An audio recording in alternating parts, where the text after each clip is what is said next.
21 जुलाई 2008 गोदावरी रामकुंड स्नान पंचवटी कालाराम गोराराम सीता गुफा मारीच गुफा त्र्यंबकेश्वर ज्योतिर्लिंग मुक्तिधाम मंदिर दर्शन। कल रात लेटने के बाद ऐसी नींद आई कि हमें नहीं पता कब गाड़ी भुसावल पहुंची और कब हमारी बोगियों को मुख्य गाड़ी से अलग कर दिया गया।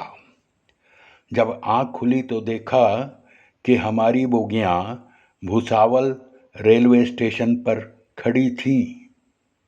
इतने में चाय आ गई। चाय पीने के बाद शौचादि से निवृत्त हो इस बात का इंतजार कर रहे थे कि कब हमारी बोगियां आगे की यात्रा शुरू करें। 7 बजे जम्मू तवी मनमाड़ गाड़ी ने आना था।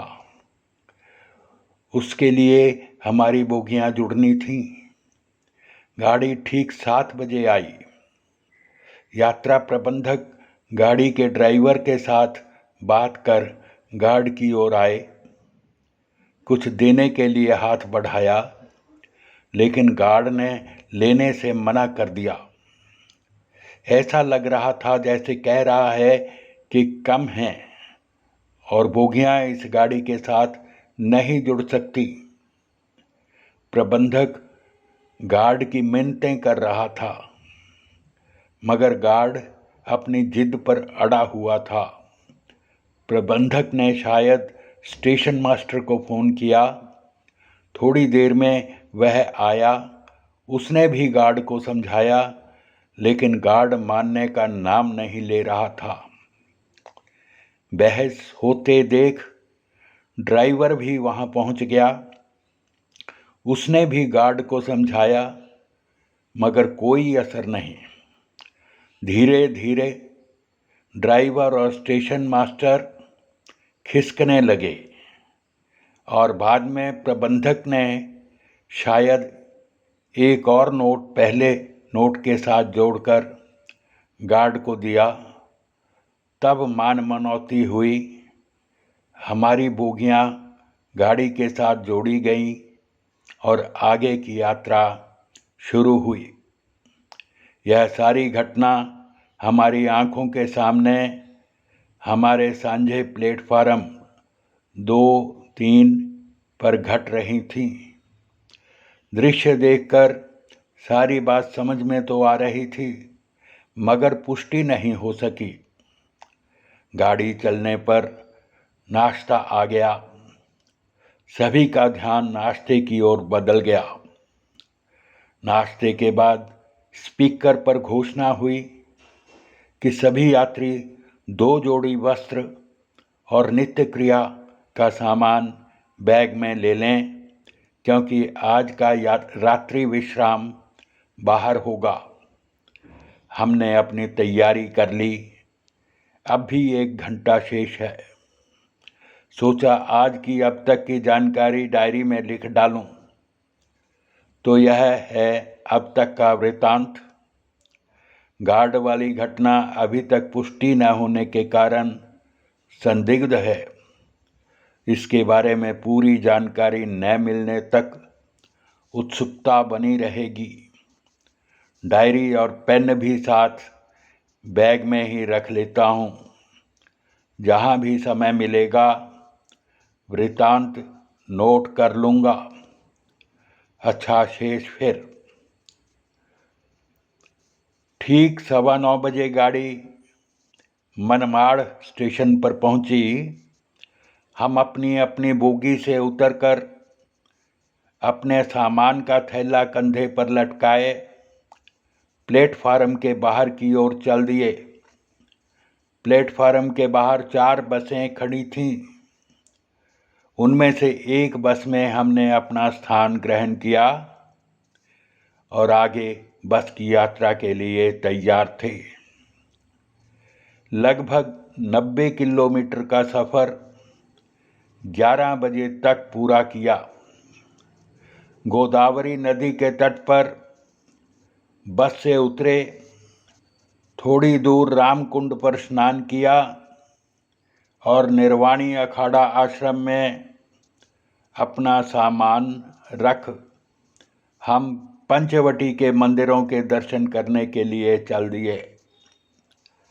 कालाराम, गोराराम, कपिलेश्वर शिव मंदिर, सीता गुफा, मारीच गुफा और पंचवटी के दर्शन किए।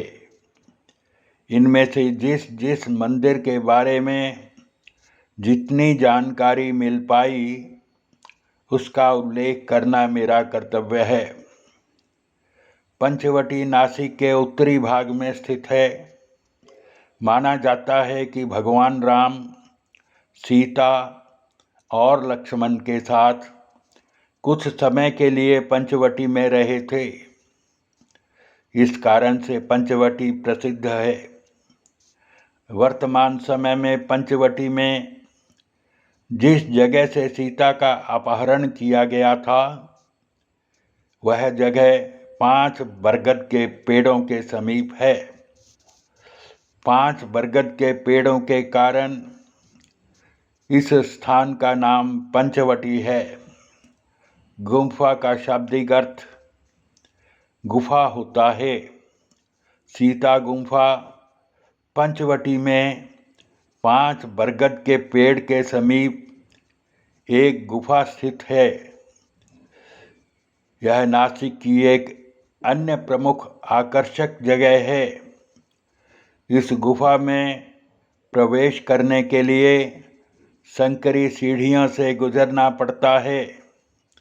ऐसा माना जाता है कि रावण ने सीता हरण इसी जगह से किया था। रामकुंड गोदावरी नदी पर स्थित है जो असंख्य तीर्थ यात्रियों को अपनी ओर आकर्षित करता है। यहाँ भक्त स्नान के लिए आते हैं। अस्थि विसर्जन के लिए भी यह कुंड एक पवित्र स्थान माना जाता है। यह माना जाता है कि जब भगवान श्री राम वनवास के दौरान पंचवटी में रहते थे तो वह गोदावरी के इसी घाट पर स्नान किया करते थे। यह एक प्रसिद्ध धार्मिक स्थल है। नासिक में पंचवटी स्थित कालाराम मंदिर वहाँ के प्रसिद्ध मंदिरों में से एक है। इस मंदिर का निर्माण गोपिकाबाई पेशवा ने 1794 में करवाया था। हेमाडपंथी शैली में बने इस मंदिर की वास्तुकला बहुत ही खूबसूरत है। इस मंदिर की वास्तुकला त्र्यंबकेश्वर मंदिर के ही समान है। इस मंदिर की सबसे बड़ी विशेषता है कि यह मंदिर काले पत्थरों से बनाया गया है। कालाराम मंदिर के साथ ही गोराराम मंदिर भी है।